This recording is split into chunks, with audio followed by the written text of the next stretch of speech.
Today on America's Court with Judge Ross. When you come back, what I come happens? back, I ask my friend to tow it into his lot and check it out for me.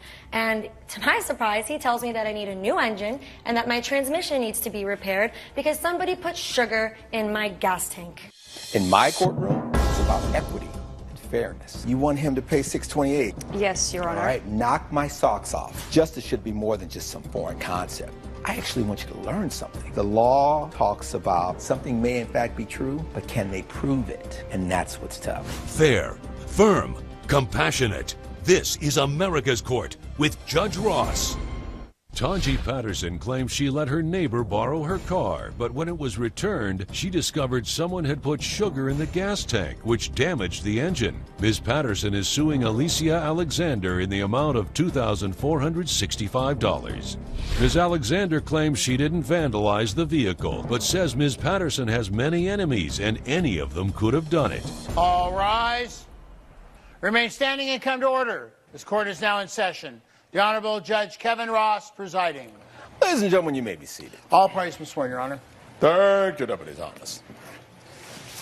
Something happened to your car. Something happened to my car. Prove your case. Okay, so I met Allie through Vicky, which was my roommate. They started dating, and she used to drive Vicky's car. All right. But Vicky, when they broke up, moved back in with her parents. All right, let me go to Miss Alexander. You and Vicky were in a relationship. Yes. You had a car? No, I was using Vicky's car. Okay, you never had a car. I've never had a car. But you used Vicky's car to get around. Then how did Vicky get around? Vicky... The two of you shared a car. We shared her car. You were in a relationship with Vicky for a period of time. Yes. The two of you broke up. Yes. Was Miss Patterson involved with the reason for the breakup? No, not for It the was breakup. just something between you and It Vicky. was between us, yes. All right. And then when you and Vicky break up, she says you are no longer to drive my car, I take it. Exactly. Exactly. Now you're carless. Exactly, yes. Are you now saying to me that you let her use your car? Well, yes, because she asked me, because I was going away home for the holidays. I was leaving on Wednesday, coming back on Monday. All right, so you were going out of town for an Yes. extended period of time. Yes. And she asked you asked her? She actually offered me She to asked use me her car. to use my car while I was There away. was a conversation about car Borrowing usage. a car, yes. She doesn't benefit from saying, you want to drive my car? You absolutely benefit from, I could use a car. Well, she was going out of town, and she asked me to drop her off at the airport, and she said, well, I'm going out of town for 5 She days. could have left her car parked and got an Uber or a taxi, another friend. She Well, didn't need... She knew that I didn't have a car. Exactly. So she... You were the beneficiary of her being out of town to take advantage of a car that you no longer have because you were no longer with Vicky. Right. Do I have it right so far? You have it correct. All right. You leave. I She leave. drops you off at the airport. Yes. So on our way to the airport, she's telling me about this big fight that she had with Vicky the night before. She's telling me that Vicky hates me because I introduced her to a friend of mine and Vicky they started hates dating. who? Me. Vicky's mad at me now because I Your introduced roommate, Vicky, is older mad me. at you. Yes. And she's telling you this. She's telling me all But you of and this. Vicky live together. We don't live together anymore. They moved out. Stop. Okay, that's okay. We were doing really well here. You said that you and Vicky were roommates. We were, and then she moved out with her because Vicky didn't like that we were getting close. Okay. During the time you and Vicky were roommates, Yes. she was not seeing Miss Alexander. Yes. At some point, as she's seeing Miss Alexander, she wants to now live with Miss Alexander. Yes, because she didn't like that we were becoming friends. All right. You are no longer in the picture. You and Vicky are roommates, and you're using Vicky's car. Right. When you and Vicky break up, does she also move as well as She take the moved car? out of the complex, out of the apartment, and took her car with her. All right. You never had any further interaction with Vicky. No. What you're hearing Miss Alexander say is Yeah, it's based just- on the fact that you're not communicating with her at all. Yes. And did you tell Miss Patterson that Vicky did not like her? Yes, I told her that Vicky didn't want to be friends with her anymore because she set me up with one of her friends. So she feels like since Who set who up with friends? she set me up with one of her friends. All I After did you was and Vicky introduce you broke guys. up, there was another woman. Yes. That was at my house. She was a friend. She came over. They met. I introduced them, and then they started a thing. And now then apparently it's my now fault. you have a thing with this other woman. Yes, but Vicky's Okay. upset because Vicky's they were upset- supposed to be Woo, friends. Man. All And right. she set me up with her Vicky friends. is mad because you've now moved on. Yes. And Miss Patterson contributed to you moving on with Exactly, another yes. woman. So she's a little salty at that point. Coming up on America's Court. I come back, I ask my friend to tow it into his lot and check it out for me. And to my surprise, he tells me that I need a new engine and that my transmission needs to be repaired because somebody put sugar in my gas tank. And later. The fence that he put up, yes, I feel isn't the quality or aesthetically well, pleasing. You as the wanted fence we had. cedar, so we know you are already top shelf. Closed captioning provided by. If you'll be in the Los Angeles area and want to bring your case to court, call 1-888-552-6878. This is America's Court with Judge Ross. America's Court is back with the case of Tonji Patterson, who is suing Alicia Alexander for property damage. How many days had you been away? 5 days. I was gone for 5 days. You were gone for 5 days. You said you got a call. What day did you get the call? The third day I was there. You had already left 2 days. Yes. And then the third day. The third day I got a phone call. Miss Alexander calls you. Yes. She called me and told me that. Well, let me let her tell me what she told you. I called her and I told her that I was on my way out to run some errands and I couldn't even get out the driveway because the car, something was wrong with the car. All right. So I called her to let her know. The first 2 days you weren't having any No, problems the with car was running fine. It was Did you perfectly ever fine. move to a different location?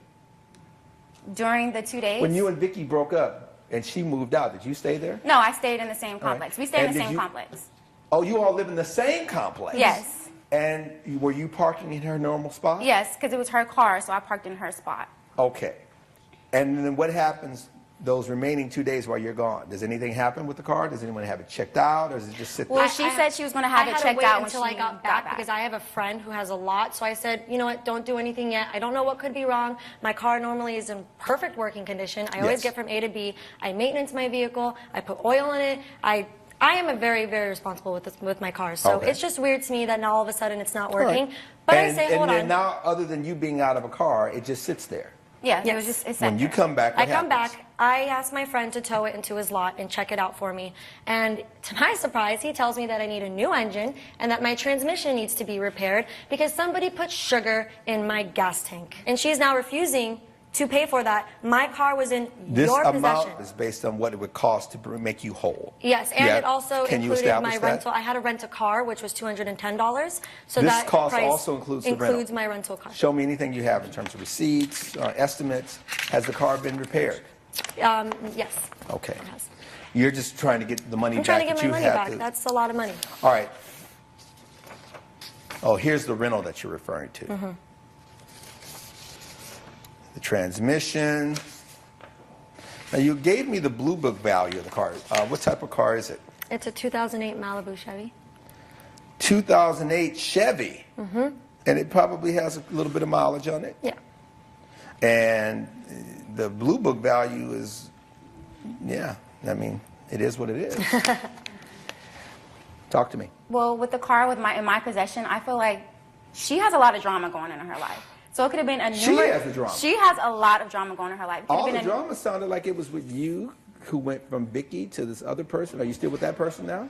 Well, on and off, yeah. Okay, all right. But there is a lot of situations that happen. Actually, the day before Christmas, Christmas Eve, I went up to her job. She works at a department store, makeup. And two of the girls that she worked with, she actually got them fired. And they were going off saying they were going to get back at her and do all this stuff. They were mad at her. Fired. Wait, what's going on? So I work at a makeup counter, and my manager came up to me and said makeup is missing.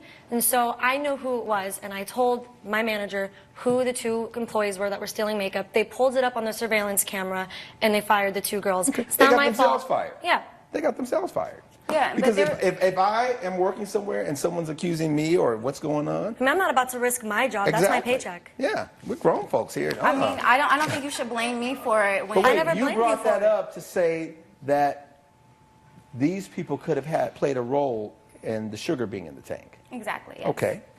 And then she also had an incident right before she left with a neighbor. She parked in his spot, and he was yelling at her. They were arguing in the street. Everybody saw them arguing and yelling. He left her a nasty note. But wait, parked there in was his an spot. issue with a neighbor. Yes, a neighbor. What was the issue with the neighbor? So I came home one day because I had to run in and grab my charger.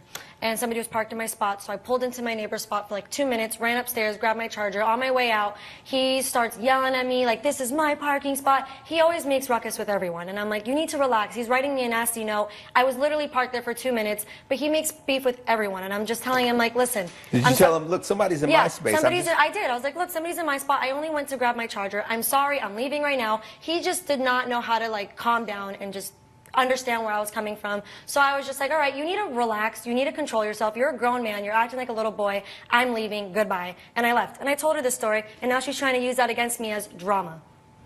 Well, that's the drama that was going on in your life. You're the one who told me about this situation. That's not really drama. Again, the term that you're using, she's got all this drama in her life. Yes, she inconvenienced someone else after being inconvenienced. That doesn't seem like a lot of drama in her life. 2 people that worked with her were thieves. That doesn't seem like a lot of drama in her life. What else? Well, there's also another situation. I understand why you're saying that. You're saying, look at all these other scenarios that could have contributed to that sugar being in the tank. I get it. Yes. The issue is the car was in your possession. Yes, but when the car was in my possession and I'm not looking after it 24 hours if it's parked in the spot and I'm up in my house. And you think that's what the law is, that you have to look at it 24 hours? No, I'm not saying that's what the law is. Okay. Can I tell you what that is? You are in possession, meaning that how I gave you my vehicle, I expect to have that vehicle in return. Exactly. Which is why most people then say, you know what, maybe I need to get my own car, or I need to be aware that when I have somebody else's property, I'm liable if something goes down. Mm-hmm. What if someone had hit the car and just driven off? Then I will be responsible and for boom that. goes the dynamite. It is the same Based on the situation. evidence and the testimony before this court, the gavel comes down in favor of the plaintiff. I gave you that example to give you a perspective. The difference is it wasn't someone that hit the car, it was someone who caused damage to the car. It just happened to be sugar in the tank. You had the car, it was in your possession at the time, you will pay her. That is the judgment. Case closed. All rise. Judge Ross has ruled in favor of the plaintiff. The defendant has been ordered to pay $2,465. I'm so happy I won this case. She borrowed my car. It was in her possession, so she needs to take responsibility for what happened. I didn't put the sugar in her tank. With all the enemies that she's made, this was bound to happen sometime. I was just the one holding the key. And coming up on America's Court with Judge Ross. The fence that he put up, yes, I feel isn't the quality or aesthetically pleasing you as wanted the fence we had. cedar, so we know you are already top shelf. Closed captioning provided by. This is America's Court with Judge Ross. Evan Johnson claims his neighbor put up a common fence that did not meet his standards. Mr. Johnson is suing Carrie Printer in the amount of $1,128. Mr. Printer claims it was imperative that he replace the fence, and he claims he notified the plaintiff in a timely manner. Mr. Johnston, let's talk about this fence. What happened, sir? Well, I've lived on my property 24 years. Yes, sir. About 7 years ago, when the kids were young, my wife and I decided to invest in a fence to enhance the property value. Mm-hmm. Also, prior to making this decision, you didn't have a fence at all? There was no fence. All the properties were just open? Open on most of the street. Most of the houses in the neighborhood did not have a fence. You notice that a lot in other places outside of California. I notice when I go to the South, people just have lawns, and I'm like, what do they do with their dogs? Or what if you don't want to see your neighbor that close? I don't know. I've gotten spoiled being here in California. But in other places, it's very common. Right. Well, and that's why we had young children and a dog, and we thought you needed the enclosure. Enclose the property. We thought maybe at that time houses were escalating in price and value, and that would only serve to continue to enhance the property value. Exactly. All right. So you put this fence, and what was it made of? Spruce. Spruce. All right. So you chose a spruce wood fence, and it went through the perimeter of your property. Yeah, we wanted cedar. Cedar's the material. Yes, it is. But the price of the cedar was just out of our price range at the time, what we thought would give value to the house. Okay. So we went with the spruce fence. All right. You had the fence, and at some point you moved into the neighborhood. That's correct. Take me from there. My wife and I moved from the East Coast, from Boston, Massachusetts, 2 years ago, just over 2 years ago. We had the good fortune of purchasing our first home. And how close were you in proximity to this gentleman's home? We're right next to, our houses are right next to each other. And part of your fence would also be on your property? That's correct. The other aspects of your property, were they remaining open at that point? That's correct. Okay. And it became an issue about that portion that Mr. Johnston had because you wanted to, from what I understand, have a whole new enclosure. That's correct. Coming up on America's Court. The fence that he put up, I feel, isn't the quality or aesthetically Well, pleasing. you as wanted the fence we get. cedar, so we know you are already top shelf. Closed captioning provided by. This is America's Court with Judge Ross. America's Court is back with the case of Evan Johnson, who is suing his neighbor Carrie Printer for $1,128. How were you guys getting along as neighbors prior to the conversation about the fence? Well, we're fine. No issues? I keep to myself. Mr. Pritner, I think, would like to, high five in baseball games and barbecues and picnics. And that's not who I am. I've got 2 kids I'm getting ready to send off to college. I work 17 hours a day. And I don't work 7 days a week. No, I take some time off to enjoy my family. But when you work hard. When I work hard. And you don't want to be bothered. I have nothing against Mr. Pritner, and we wouldn't even be here today if it wasn't for the fact of the fence that he put up. Yes. I feel isn't the quality or aesthetically pleasing. Well, you wanted cedar, so we know you are already top shelf. Well, you said I'd settle for spruce. What sort of fence did you end up putting up? I put up a pine fence. That was something that was more in myself and my wife's budget. If we're just looking at the hierarchy, cedar, spruce, pine. Judge Ross's verdict when America's Court returns. You're watching America's Court with Judge Ross. This is America's Court with Judge Ross. The issue then that we're talking about is the wood. There was no conversation about, and I'm using pine. My fence is spruce. That's correct, Your Honor. Was that conversation to? No, and again, as I alluded to earlier, here's the issue that I'm having. Your fence is spruce. You wanted cedar. I would imagine at a given you would say, now, my fence is spruce, and I really wanted cedar, so I know are we on the same page about making sure that, because that's going to be my side, is also going to be spruce. Did you have that conversation? No, and I should have gotten it in writing. Okay. I saw that you have some information there. I'll take a look at it. Yeah. Yes, quickly. If I may, Your Honor? Yes. All I'm looking to do is put up 1/4 of the fence, 1128. You make it seem like I don't understand that. Okay, I apologize. All right, you've given me the California Good Neighbor Fence Law. You're saying under the California Good Neighbor Fence Law, it needs to be in writing. Yes. He's right.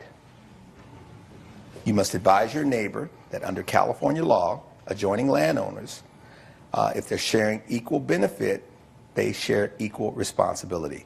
An agreement must be in writing. Based on the evidence and the testimony before this court, the gavel is going to come down in favor of the defendant. The reason is it must be in writing when the costs are shared. Is this cedar? Your matter is dismissed, sir. Case closed. Judge Ross has ruled in favor of the defendant. The plaintiff's claim has been denied. It's really unfortunate my neighbor felt the need to take me to court over our fence, but ultimately I'm just happy that Judge Ross saw that I wasn't in the wrong. My neighbor knows he used that cheap pine fence, and in a couple years, when that starts to rot, I hope he doesn't come looking to me for reimbursement.